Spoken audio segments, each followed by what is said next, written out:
C M ಕುರ್ಚಿ ರೇಸ್ನಲ್ಲಿ ಯಾರಿದ್ದಾರೆ? ಮೊದಲಿಗೆ ಡಿ ಕೆ ಶಿವಕುಮಾರ್, ಭಾಳ ಹತ್ತಿರದಲ್ಲಿ, ವೆರಿ ನಿಯರ್ ಬೈ ಇರೋದು. ಏನು ಪ್ಲಸ್ ಪಾಯಿಂಟ್ ಡಿ ಕೆ ಶಿವಕುಮಾರ್ದು? ಇವರು ಕಳೆಗೊಂದಿದ್ದ ಪಕ್ಷಕ್ಕೆ ಚೈತನ್ಯ ತುಂಬಿದ ಬಂಡೆ.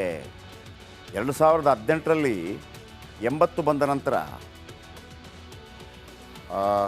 ಫುಲ್ ಕಾಂಗ್ರೆಸ್ ಒಂಥರ ಸಪ್ಪೆ ಸಪ್ಪೆ ಆಗಿತ್ತು.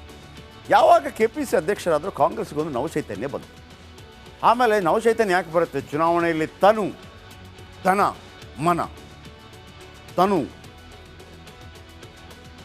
ಮನ ಎಲ್ಲ ಅಂದರೆ man power, muscle power, money power. ಈಗ ಬಸವನಗೌಡ ಪಾಟೀಲ್ ಎತ್ತ ಹೇಳ್ತಾರೆ, ನನ್ನನ್ನು ಅಧ್ಯಕ್ಷ ಮಾಡಿರಿ ಅಂತಾರೆ. ಬಿ ಜೆ ಪಿ ಹೈಕಮಾಂಡ್ ಯಾಕೆ ಮಾಡಲ್ಲ ಅಂದರೆ ದುಡ್ಡು ಖರ್ಚು ಮಾಡಬೇಕು ಅಂತ ಬಯಸ್ತಾ ಇರುತ್ತೆ. ವಿಪರೀತ ದುಡ್ಡು ಖರ್ಚು ಮಾಡಬೇಕು, ಇಲ್ಲಾಂದರೆ ಆಗಲ್ಲ.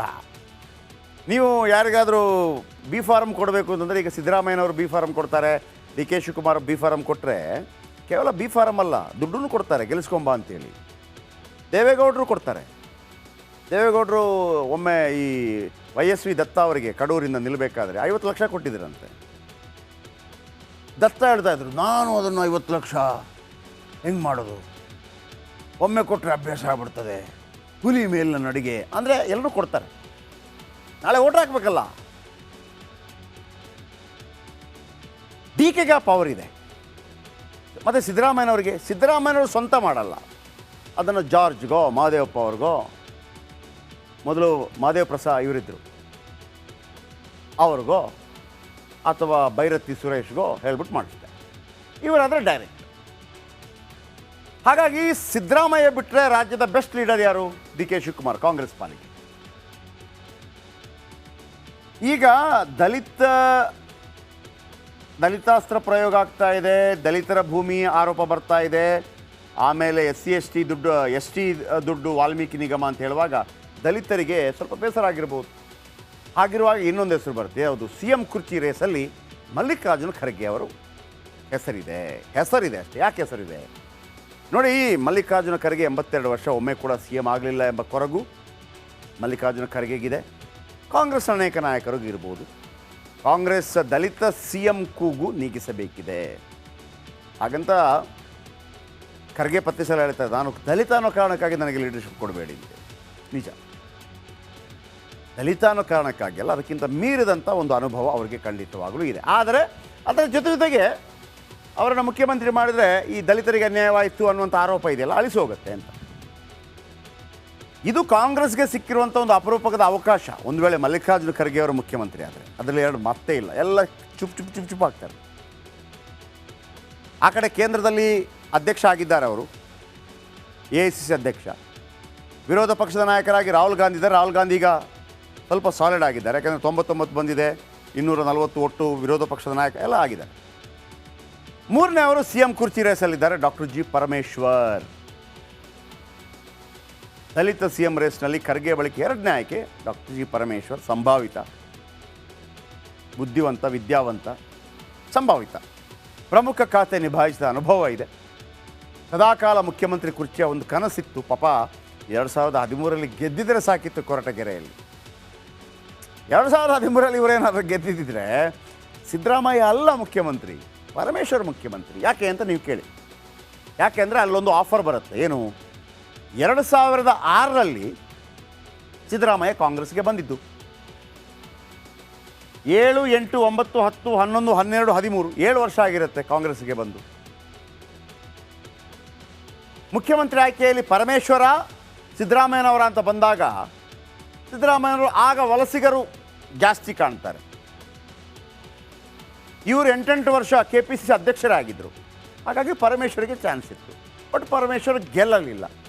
ಕೆಲವರು ಹೇಳ್ತಾರೆ ಸಿದ್ದರಾಮಯ್ಯ ಸೋಲಿಸಿದ್ರು ಅಂತ ಆರೋಪ ಅದೆಲ್ಲ ಇರುತ್ತೆ ಬಿಡಿ. ಪರಮೇಶ್ವರ್ ಆ ನಂತರ ಯಾರು CM ಕುರ್ಚಿ ರೇಸಲ್ಲಿರೋದು? ಸತೀಶ್ ಜಾರಕಿಹೊಳಿ ಸ್ವಲ್ಪ ಸೇಫ್ ಗೇಮ್ ಆಡ್ತಾ ಇದ್ದಾರೆ. ಈಗೆಲ್ಲ 2028ಕ್ಕೆ ನಾವು ಹೋಗ್ತೀವಿ ರೀ ಅಂತಾರೆ. ಉತ್ತರ ಕರ್ನಾಟಕದ ಭಾಗದ ಪ್ರಬಲ ನಾಯಕ, ಸಾಲಿಡ್ ಪಾರ್ಟಿ. ಸಿದ್ದರಾಮಯ್ಯ ಬಳಿಕ ಅಹಿಂದ ನಾಯಕನಾಗುವ ತಾಕತ್ತಿದೆ, ನಾಲೆಜ್ ಇದೆ, ಲೀಡರ್ಶಿಪ್ ಕ್ವಾಲಿಟಿ ಇದೆ. ST ವಾಲ್ಮೀಕಿ ಸಮುದಾಯ, ಶಾಸಕರ ವಿಶ್ವಾಸ ಗಳಿಸಲು ಯತ್ನಿಸ್ತಾ ಇದ್ದಾರೆ. ಆಲ್ರೆಡಿ 20, 30, 40 ಇದ್ದಾರೆ ಅವ್ರ ಜೊತೆ. ಸತೀಶ್ ಜಾರಕಿಹೊಳಿ, ಆದರೆ ಸತೀಶ್ ಜಾರಕಿಹೊಳಿ ಈಗ ನೆಕ್ಸ್ಟು ಆ ಥರ ಇಲ್ಲ ಅವರು.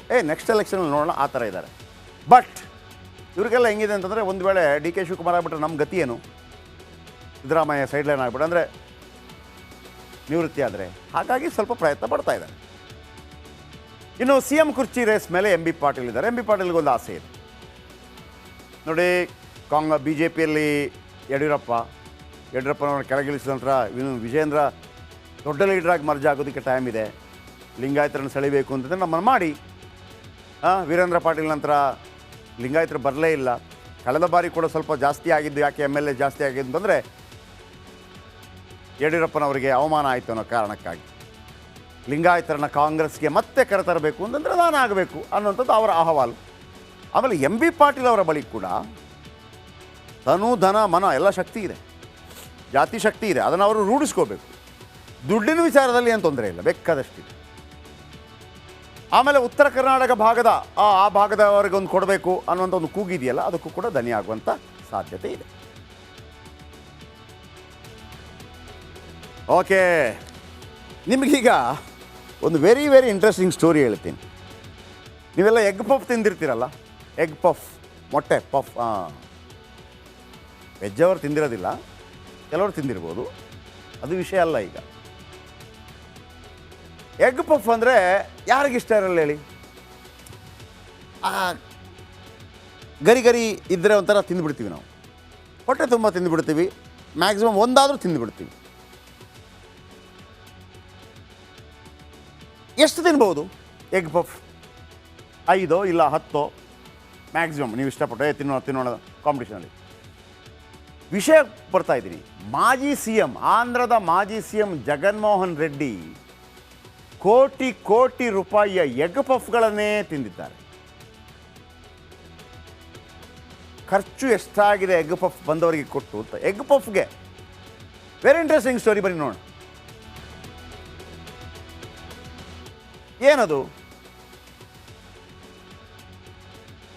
ಏನದು ಕಹಾನಿ, ಎಗ್ ಪಫ್ ಕಹಾನಿ? ಆಂಧ್ರ ಪ್ರದೇಶ ಸಿ ಎಂ ಆಗಿದ್ದರು ಜಗನ್ಮೋಹನ್ ರೆಡ್ಡಿ. ಈಗ ಚಂದ್ರಬಾಬು ನಾಯ್ಡು 2019ರಿಂದ 2024ರವರೆಗೆ ಸಿ ಎಂ ಆಗಿ ಸೇವೆ ಸಲ್ಲಿಸಿದ್ದಾರೆ. 5 ವರ್ಷ ವಿಜಯವಾಡದಲ್ಲಿ ಮುಖ್ಯಮಂತ್ರಿ ಸಚಿವಾಲಯ ಮಾಡಿದರು. ಆ ನಂತರ ಅಲ್ಲಿ 100 ಅಧಿಕಾರಿ ಸಿಬ್ಬಂದಿ ಕೆಲಸ ಮಾಡಿದ್ದಾರೆ. ಆದರೆ 5 ವರ್ಷ ಭರ್ಜರಿ ಹಿಂದದ್ದು ಎಗ್ ಪಫ್ ಮಾತ್ರ. ಈ ಎಗ್ ಪಫ್ಗಾಗಿ ಬರೋಬ್ಬರಿ 3,60,00,000 ಖರ್ಚು ಮಾಡಿದಾರಂತೆ. ಇಷ್ಟೊಂದು ಮೊತ್ತ ಖರ್ಚಾಗಿದೆ ಕೇಳಿ ಜನ ದಂಗಾಗ್ಬಿಟ್ಟಿದ್ದಾರೆ. ಎಗ್ ಪಫ್ ಲೆಕ್ಕ ಕೇಳಿ ಕೆರಳಿ ಕೆಂಡವಾಗಿದ್ದಾರೆ ಸಿ ಎಂ ಚಂದ್ರಬಾಬು ನಾಯ್ಡು. ಅಂದರೆ ಎಗ್ ಪಫ್ಗೆಂದೇ 1 ವರ್ಷಕ್ಕೆ 71 ಲಕ್ಷ ಖರ್ಚು ಮಾಡಿದ್ದಾರಂತೆ. ಒಂದು ದಿನಕ್ಕೆ 993 ಎಗ್ ಪಫ್ ಖರ್ಚಾಗಿದೆ. ಅಂದರೆ 20,000 ರೂಪಾಯಿ ಪ್ರತಿದಿನ. 5 ವರ್ಷದಲ್ಲಿ ಜಗನ್ಮೋಹನ್ 18 ಲಕ್ಷ ದುಡ್ಡಲ್ಲ, 18 ಲಕ್ಷ ಎಗ್ ಪಫ್ ತಿಂದಿದ್ದಾರೆ. ಅದಕ್ಕೆ 3,60,00,000 ಖರ್ಚು. ಇದರ ಜೊತೆ ಕಾಫಿ ಟೀ ಲೆಕ್ಕ ಮಾಡಿದರೆ ಖರ್ಚು ದುಪ್ಪಟ್ಟಾಗತ್ತೆ.